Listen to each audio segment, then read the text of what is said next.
ಇನ್ನು ಟಿವಿ9 ನಲ್ಲಿ D gang ಕೃತ್ಯದ ಸ್ಫೋಟಕ ಸಾಕ್ಷ್ಯ ಪೊಲೀಸ್ ತನಿಖೆಯ ವೇಳೆ 14 ಸಾಕ್ಷಿಗಳು ಪ್ರಮುಖವಾಗಿ ಲಭ್ಯ ಆಗಿದೆ ಎವಿಡೆನ್ಸ್ಗಳು. ಈ ಕೇಸ್ನಲ್ಲಿ ಇದಿಷ್ಟು ಬಿಗಿಯಾಗದ ಕಾರಣ ಸಾಕ್ಷ್ಯಗಳು ಒಟ್ಟು 14 ಸಾಕ್ಷಿಗಳು ಬಲವಾದಂತಹ ಸಾಕ್ಷಿಗಳು ಪೊಲೀಸ್ಗೆ ಲಭ್ಯವಾಗಿದೆ ಇನ್ವೆಸ್ಟಿಗೇಷನ್ ಮಾಡುವಾಗ.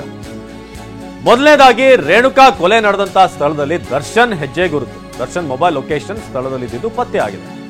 ಅಂದ್ರೆ ಅದೇ ಒಂದು ಟವರ್ ಲೊಕೇಶನ್ ಅಲ್ಲಿ ದರ್ಶನ್ ಇದ್ದಿದ್ದು ಆ ಒಂದು ಏರಿಯಾದಲ್ಲಿ. ಟವರ್ ಡಂಪ್ ವೇಳೆ ಪೊಲೀಸರಿಗೆ ಸಿಕ್ತು ಮಹತ್ವದ ಸಾಕ್ಷ್ಯ. ಆ ಲೊಕೇಶನ್ ಅಲ್ಲೇ ಈ ಟವರ್ ಡಂಪ್ ಇತ್ತು. ಟವರ್ ಡಂಪ್ ನಲ್ಲಿ ಗೊತ್ತಾಯ್ತು ಅಂತ ದರ್ಶನ್ಗೆ ದೀಪಕ್ ವಿನಯ್ ಪದೇ ಪದೇ ಫೋನ್ ಕಾಲ್ ಮಾಡಿದ್ದಾರೆ. ಸ್ವಾಮಿ ಹತ್ಯೆಯಾದ ಬಳಿಕ ದರ್ಶನ್ಗೆ ಕಾಲ್ ಮಾಡಿದ ಬಗ್ಗೆ ಮಾಹಿತಿ ಇದೆ. ಪೊಲೀಸ್ ಅಧಿಕಾರಿಗಳ ಜೊತೆಗೆ ಮಾತುಕತೆ ನಡೆಸಿರುವಂತಹ ಡಿ ಗ್ಯಾಂಗ್ ಇಬ್ಬರು ಆರೋಪಿಗಳ ಮಾತನಾಡಿರುವಂತಹ ಕಾಲ್ ಡೀಟೇಲ್ಸ್ ಕೂಡ ಸಂಗ್ರಹ ಆಗಿದೆ. ಎವಿಡೆನ್ಸ್ 1 ಟವರ್ ಡಂಪ್ ವೇಳೆ ಕೊಲೆ ನಡೆದಂತಹ ಒಂದು ಸ್ಪಾಟ್ ಏನಿದೆ, ಎಲ್ಲಿ ಆತನನ್ನು ಹೊಡೆದಾಕಲಾಗಿತ್ತು, ಅಲ್ಲಿ ದರ್ಶನ್ ಸೇರಿ 6 ಆರೋಪಿಗಳ ಸಿಗ್ನಲ್ ಪತ್ತೆ ಆಗಿದೆ ಲೊಕೇಶನ್. ಎವಿಡೆನ್ಸ್ 2 ಕೊಲೆ ನಂತರ ಇಬ್ಬರು ಆರೋಪಿಗಳು ಪೊಲೀಸ್ ಅಧಿಕಾರಿಗಳ ಜೊತೆಗೆ ಕೃತ್ಯದ ಬಗ್ಗೆ ಚರ್ಚೆ ಮಾಡಿದ್ದಾರೆ. ಅದರ ಕಾಲ್ ಡೀಟೇಲ್ಸ್ ಕೂಡ ಸಿಕ್ಕಿದೆ. ಎವಿಡೆನ್ಸ್ 2ನೇ ಎವಿಡೆನ್ಸ್ ಇದು. 14 ಪ್ರಮುಖವಾದಂತಹ ಸಾಕ್ಷ್ಯಗಳು ಸಿಕ್ಕಿರೋದು. ಕೊಲೆ ನಂತರ ಇಬ್ಬರು ಆರೋಪಿಗಳು ಕೂಡ ಕಾಲ್ ಮಾಡಿದ್ರು ಅಂತ.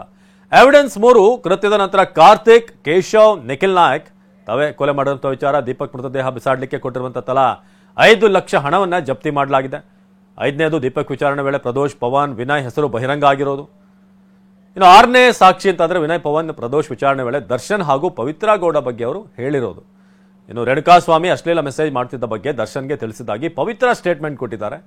ಇನ್ನು ಚಿತ್ರದುರ್ಗ ದರ್ಶನ್ ಅಭಿಮಾನಿ ಸಂಘದ ಅಧ್ಯಕ್ಷ ರಾಘವೇಂದ್ರನಿಂದ ರೇಣುಕಾ ಸ್ವಾಮಿ ಕಿಡ್ನಾಪ್ ಮಾಡಿರುವಂಥ ವಿಚಾರ, ಅದಕ್ಕೂ ಸಾಕ್ಷ್ಯ ಸಿಗ್ತಾ ಇದೆ. ಪವನ್, ದರ್ಶನ್, ಪವಿತ್ರ ಗೌಡ ಹೇಳಿದಾಗೆ ರೇಣುಕಾ ಸ್ವಾಮಿನ ಕರೆ ತಂದಿರೋದಾಗಿ ಅವನು ಹೇಳಿದ್ದಾನೆ. ಇನ್ನು RR ನಗರದ ಶೆಡ್ನಲ್ಲಿ ರೇಣುಕಾ ಸ್ವಾಮಿಯ ರಕ್ತದ ಕಲೆ, ಕೂದಲು, ಬೆವರಿನ ಸ್ಯಾಂಪಲ್ಸ್ ಕೂಡ ಸಿಕ್ಕಿದೆ. ಹಾಗೆ 11ನೇ ಸಾಕ್ಷ್ಯ ಆರೋಪಿಗಳ fingerprint, footprint, blood sample, Renuka Swamy ಹಾಗೂ ಆರೋಪಿಗಳ ಸ್ಯಾಂಪಲ್ಸ್ ಮ್ಯಾಚ್ ಆಗುವ ಸಾಧ್ಯತೆ ಇದೆ. ಇನ್ನು ಕೊಲೆ ಬಳಿಕ ದೀಪಕ್ ವಿನಯ್ನಿಂದ ದರ್ಶನ್ಗೆ ಪದೇ ಪದೇ ಕಾಲ್ ರಿಟ್ರೀವ್ ನಲ್ಲಿ ಗೊತ್ತಾಗಿದೆ. ಪ್ರಜ್ವಲ್ ಈ ಬಗ್ಗೆ ಹೆಚ್ಚಿನ ಮಾಹಿತಿಯನ್ನು ನೀಡ್ತಾರೆ ನೇರ ಸಂಪರ್ಕದಲ್ಲಿ. ಪ್ರಜ್ವಲ್, ಈ ಕೇಸ್ ಇಷ್ಟರ ಮಟ್ಟಿಗೆ ಬಿಗಿಯಾಗುವುದಕ್ಕೆ ಕಾರಣಗಳು ಸಾಕ್ಷ್ಯ. ಬಹಳಷ್ಟು ಕೇಸ್ಗಳಲ್ಲಿ ಆರಂಭದಲ್ಲೇ ಸಾಕ್ಷ್ಯಗಳನ್ನು ನಾಶ ಮಾಡೋದು ಇದೆಲ್ಲವೂ ಕೂಡ ಆಗುತ್ತೆ, ಅಥವಾ ಅಲ್ಲಿಂದಾನೇ ಕೇಸ್ ಡೆವಲಪ್ ಆಗಲ್ಲ. ಆದ್ರೆ ಇಲ್ಲಿ ಟೈಟ್ ಆಗೋ ಕಾರಣ ಇದೆಯಾ ಅಂತ ಪ್ರಜ್ವಲ್? 14 ಸಾಕ್ಷ್ಯ. ಖಂಡಿತ ಅವಿನಾಶ್, ಇದೇನಂದ್ರೆ ಸ್ಟೆಪ್ ಬೈ ಸ್ಟೆಪ್ ಇನ್ವೆಸ್ಟಿಗೇಷನ್ ಅಂತ ಹೇಳ್ಬೋದು. ಯಾಕಂತಂದ್ರೆ ಮೊದಲನೇ ಸ್ಟೆಪ್ ಬಾಡಿ ಸಿಕ್ಕಿದ್ರಿಂದ ಹಿಡಿದು ಅಲ್ಲಿಗೆ ಯಾರು ಬಂದಿದ್ರು ಅನ್ನೋದು ಮೊದಲನೇ ಪರಿಶೀಲನೆ. ಅಲ್ಲಿ ಪರಿಶೀಲನೆ ಮಾಡಿದಂತ ಸಂದರ್ಭದಲ್ಲಿ ಯಾರ್ಯಾರು ಬಂದಿದ್ವು, ನಿಖಿಲ್ ಆಗ್ಬೋದು, ಮತ್ತೆ ಉಳಿದಂತ ಕಾರ್ತಿಕ್ ಸೇರಿದಂತೆ, ನಿಖಿಲ್ ಸೇರಿದಂತೆ ಕೇಶವ್ ಮೂರ್ತಿ 3 ಜನ ಬಂದಿದ್ರು. ಇವರು ಸರೆಂಡರ್ ಆಗ್ತಾರೆ.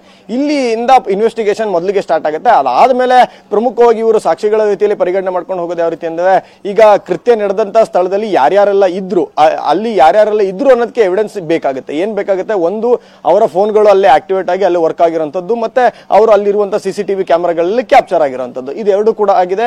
ಅಲ್ಲಿ ನಟ ದರ್ಶನ್ ಆಗಿರ್ಬೋದು, ಮತ್ತೆ ಪವಿತ್ರ ಗೌಡ ಆಗಿರ್ಬೋದು, ಜೊತೆಗೆ ಸೇರಿದಂತೆ ವಿನಯ್ ಸೇರಿದಂತೆ 14-17 ಜನ ಏನ್ ಆರೋಪಿಗಳಿದ್ದಾರೆ ಅವರೆಲ್ಲರೂ ಸಹಿತ ಅಲ್ಲಿ ಬಂದು ಹೋಗಿದ್ರು, ಮತ್ತೆ ಅವರು ಅಲ್ಲೇ ಇದ್ರು ಅನ್ನೋದಕ್ಕೆ ಪ್ರಮುಖವಾದಂತಹ ಲೈವ್ ಎವಿಡೆನ್ಸ್ಗಳು ಮತ್ತೆ ಟೆಕ್ನಿಕಲ್ ಎವಿಡೆನ್ಸ್ಗಳು ಎಲ್ಲವೂ ಕೂಡ ಇದಾವೆ.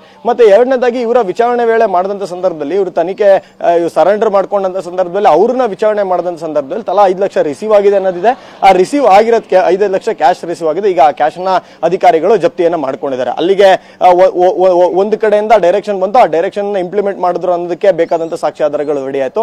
ಅದಾದ್ಮೇಲೆ ಯಾರ ದೀಪಕ್ ಏನ್ ಹಣವನ್ನ ಕೊಡ್ತಾನೆ, ದೀಪಕ್ಕಿಗೆ ಹಣವನ್ನ ಯಾರು ಕೊಡ್ತಾರೆ, ಇದೆರಡರ ಬಗ್ಗೆ ತನಿಖೆ ಮಾಡ್ಕೊಂಡಂತ ಸಂದರ್ಭದಲ್ಲಿ ಅಲ್ಲಿ ದರ್ಶನ್ ಈ ಕಡೆಯಿಂದ ಪ್ರದೋಷ್ಗೆ ಹಣವನ್ನ ಬಂತು, ಅಲ್ಲಿಂದ ಪ್ರದೋಷಿಂದ ದೀಪಕ್ಕಿಗೆ ಬಂತು ಅಂತ ಹೇಳಿ ಅಲ್ಲಿ 30 ಲಕ್ಷ ಹಣವನ್ನ ಕೊಟ್ಟರೆ 15 ಲಕ್ಷ ಮಾತ್ರ ಸ್ಪೆಂಡ್ ಮಾಡಿದ್ರೆ, ಉಳಿದಿದ್ದ 15 ಲಕ್ಷ ಅವ್ರ ಹತ್ರ ಕ್ಯಾಶ್ ಇದೆ. ಅದನ್ನು ಸಹಿತ ಪೊಲೀಸರು ಈಗಾಗಲೇ ಜಪ್ತಿ ಮಾಡ್ಕೊಳ್ಳುವಂತ ಕೆಲಸವನ್ನ ಮಾಡ್ತಿದ್ದಾರೆ. ಸೊ ಆಮೇಲೆ ಈ ದುಡ್ಡು ಎಲ್ಲಿಂದ ಬಂತು? ಈ ದುಡ್ಡು ದರ್ಶನ್ ಇಂದ ಬಂತು. ದರ್ಶನಿಗೆ ಯಾವ ರೀತಿ ಬಂತು, ಯಾವ ಬ್ಯಾಂಕ್ ಅಲ್ಲಿ ವಿಡ್ರಾನ್ ಮಾಡಿದ್ರು, ವಿಡ್ರಾನ್ ಮಾಡಿದಾಗ ಸೀರಿಯಲ್ ನಂಬರ್ ಏನು, ವಿಡ್ರಾನ್ ಮಾಡಿದಂತ ಅಕೌಂಟ್ ಹೋಲ್ಡರ್ ಯಾರು, ದರ್ಶನ್ ಅವರ ಅಕೌಂಟ್ ಇಂದಲೇ ವಿಡ್ರಾನ್ ಆಯ್ತಾ ಅಥವಾ ಬೇರೆ ಅಕೌಂಟ್ ಇಂದ ವಿಡ್ರಾನ್ ಆಯ್ತಾ ಅಥವಾ ಬೇರೆ ಯಾರೋ ವಿಡ್ರಾನ್ ಮಾಡ್ಕೊ ಬಂದು ತಂದು ಇವ್ರು ಕೊಟ್ರ, ಇದು ಎಲ್ಲದೂ ಸಹಿತ ಸ್ಟೆಪ್ ಬೈ ಸ್ಟೆಪ್ ಇನ್ವೆಸ್ಟಿಗೇಷನ್ ಮಾಡ್ತಾರೆ. ಮತ್ತೆ ಬಾಡಿ ಏನ್ ಸಿಕ್ಕಿತ್ತು ಅಲ್ಲಿಗೆ ಸೋಕೋ ಟೀಮ್ ಹೋಗಿತ್ತು, ಸೀನ್ ಆಫ್ ಕ್ರೈಮ್ ಆಫೀಸರ್ಸ್ ಹೋಗಿದ್ರು. ಅಲ್ಲಿ ಮೃತನ ರಕ್ತದ ಸ್ಯಾಂಪಲ್ಸ್, ಇವರು ಹೊಡೆದಂತ ಎಕ್ವಿಪ್ಮೆಂಟ್ ಅಲ್ಲಿ ಯಾವುದೇ ಒಂದು ವ್ಯಕ್ತಿಗೆ ಒಬ್ಬನಿಗೆ ಒಂದು ಬಲವಾದಂತಹ ರೀಪಿಸ್ ಪಟ್ಟಿನ ದೊಣ್ಣೆನ ತಗೊಂಡು ಹೊಡೆದಂತ ಸಂದರ್ಭದಲ್ಲಿ ಅದಕ್ಕೆ ಅವನ ಲೈಫ್ ಪಾರ್ಟಿಕಲ್ಸ್ ಗಳು ಅಂಟಿಕೊಂಡಿರ್ತವೆ. ಅದನ್ನು ಸಹಿತ ಸೂಕ್ಷ್ಮವಾಗಿ ವಶಕ್ಕೆ ಪಡೆಯಲಾಗಿದೆ. ಹೀಗಾಗಿ ಸ್ಟೆಪ್ ಬೈ ಸ್ಟೆಪ್ ಒಂದು 14-15 ಸಾಕ್ಷಿಗಳನ್ನ ಪೊಲೀಸರು ಸೂಕ್ಷ್ಮವಾದಂತಹ ಸಾಕ್ಷಿಗಳನ್ನ ಪಡ್ಕೊಂಡಿದ್ದಾರೆ. ಧನ್ಯವಾದ ಪ್ರಜ್ವಲ್.